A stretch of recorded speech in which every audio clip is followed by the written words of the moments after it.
உங்கள் வசந்தசேகர். இந்த நேபாளத்தில் நடந்த விஷயத்தை பற்றி தாங்க. ஒரே போராட்டம், ஒரே வன்முறை.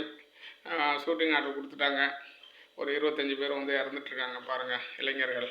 எல்லாம் இந்த ஃபேஸ்புக்கு, இன்ஸ்டாகிராம், எக்ஸ் தளம் அதெல்லாம் வந்து முடக்கும்னால உடனே போராட்டம் பண்ணிட்டாங்க.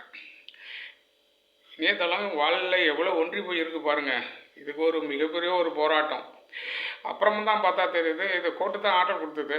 அப்புறமா பார்த்தா தெரியுது, இந்த அங்கே ஊழல்வாதிகள்லாம், அந்த அரசியல்வாதிகள்லாம் இருக்காங்களா, அதெல்லாம் நிறையா அதில் வர்றதுனால அவங்க பயந்துக்கிட்டு இப்படி ஒரு முடிவு எடுத்துட்டாங்கன்ட்டு இப்போல்லாம் செய்திலாம் வருது. என்ன திறந்தாலும் இளைஞர்கள் வந்து இப்படி போய் முடங்கி எடுக்கிறது ரொம்பவும் நல்லதில்லைங்க.